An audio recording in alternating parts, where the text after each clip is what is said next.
की या एस्टैब्लिशमेंट की, जिसकी वजह से हम देखते हैं बाकी इधर-उधर के काम तो हो रहे हैं, लेकिन इसके ऊपर कोई ख़ास हमें एक्शन होता हुआ दिखाई नहीं दे रहा। वरना अगर ये चाहें, तो ये कोई ऑपरेशन लॉन्च करें, जो ये कब से कह रहे हैं कि हम ये ऑपरेशन लॉन्च करेंगे नया, जैसे पहले किया था इन्होंने रद्दुल फ़साद और दूसरे।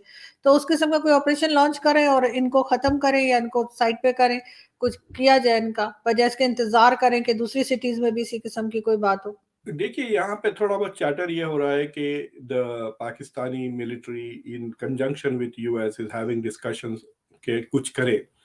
लेकिन मीडिया में ये भी रिपोर्ट आ रहे हैं कि टीटीपी के अफराद और लीडर्स और जो नॉन टीटीपी के लोग हैं, वो बड़े खुलेआम काबुल वगैरह में नजर आ रहे हैं आजकल।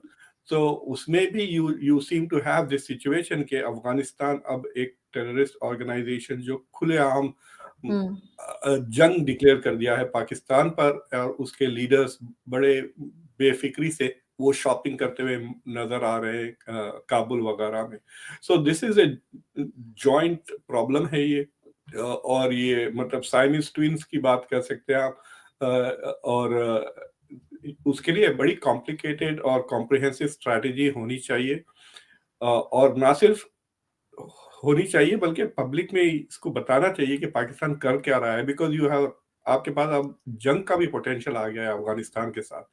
अगर ये चलता रहा, because Afghanistan is not banking of, मतलब वो टीटीपी को शट हुँ। डाउन करने की कोई ऐसे कदम नहीं उठा रही है। उन्होंने और कहा भी है सर कि हम कुछ नहीं करेंगे, पाकिस्तान उन्होंने जाने और टीटीपी जाने।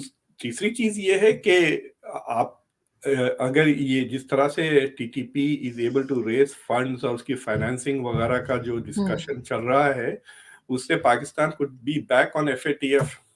हुँ, अगर Pakistan does not take action, अगर टीटीपी के पास पैसे जा रहे हैं इससे, अगर वो फंड रेजिंग कर रहे हैं ना लोकल पब्लिक से पाकिस्तान के अंदर ही, तो जी। Then Pakistan will face the problem of, अरे फिर वो एफएटीएफ के जो रिक्वायरमेंट्स है हुँ, कि टेररिज्म फाइनेंसिंग को आप कंट्रोल करें, they could be back in FATF. अगर एफएटीएफ में आ गए तो फिर ये आईएमएफ वगैरह का जो झंझट है वो और मजीद कॉम्प्लिकेटेड हो जाएगा ना। बिल्कुल ऐसा ही है। लेकिन देखते हैं सर ये कब इसके ऊपर वर्कआउट करते हैं और कब इस चीज़ को रोकते हैं। अगर हम बात करें सर रशिया और ईरान की, क्या कहेंगे आप कि किस तरह से दोनों साथ मिलके काम कर रहे हैं और आगे जा रहे हैं?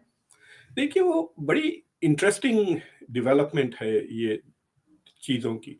अभी तक रशिया के जो ताल्लुकात थे ईरान के साथ, वो एक हद तक सुपरफिशियल थे। मतलब कभी वो मदद करते, मदद तो हुँ, नहीं, मतलब कभी वो चीज ट्रेड की बात करते, कभी वो हथियार दे देते। ईरान की जो तकरीबन पूरी एयरफोर्स है वो रशियन है, उनके पास मिग्स हैं, पुराने SU-24 भी हैं। हुँ, तो ये रशिया ने उनको बेचा जरूर है, लेकिन एक किस्म से कोई फॉर्मल अलायंस नहीं है इस मुल्क में। और उसकी वजह ये थी कि ये यूक्रेन की जंग शुरू होने से पहले रशिया काफी इकोनॉमिकली इंटीग्रेटेड था वेस्ट के साथ, मतलब सारी एनर्जी रशिया से आती थी, गैस, ऑयल वगैरह।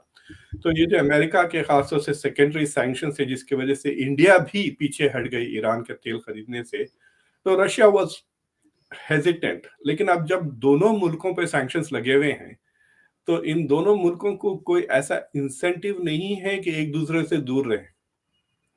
तो सैंक्शंस ऑलरेडी हुँ, लग गए हैं, तो अगर ये हुँ, आप अपना रिश्ता अगर और ज़रा मज़बूत कर लें या डीप कर लें, तो मुझे लगता है कि मज़बूती तो नहीं आएगी, बिकॉज़ ईरान अभी पूरी तरह से ट्रस्ट नहीं करता रशिया को। अ, तो आप ऐसा कोई फॉर्मल अलायंस जिसके खिलाफ हुँ, एक मज़ीद बैकलैश आए, वैसे ऐसा तो नहीं होगा, लेकिन जो रिश्ते में डेप्थ आ जाएगी, तो ये जो करंट डील है, मेरे ख्याल से तकरीबन $10 बिलियन की एक नई मिलिट्री डील है, जिसमें 24 SU-35 जो कहते हैं कि 4.5 जनरेशन फाइटर है ये। This is one of the best Russian fighter jets. और ये 24 मार्च तक, अगले महीने तक ईरान को मिल जाएंगे। और S-400 के 2 बैटरीज जो एंटी एयरक्राफ्ट कैपेबिलिटीज है, वो ईरान को मिल जाएंगे। और जो ईरान की पुरानी एयरफोर्स है, मिग्स की और SU-24 की, उसको ये सर्विसिंग करेंगे और उनकी लॉन्जेविटी बढ़ाएंगे। तो इस तरह काफी डिटेल में ये चीज आई है। और उसके बदले ईरान जो है सो इनको ड्रोन्स बेसिकली जो दे रहा है। तो मुझे लगता है कि ईरान ने तो ऑलरेडी दे चुका है। मैंने बहुत कोशिश की पता लगाने के किस करेंसी में ये ट्रेड हो रहा है। जी। Obviously it's not in dollars, hmm. लेकिन ये नहीं पता चल रहा है कि ईरानी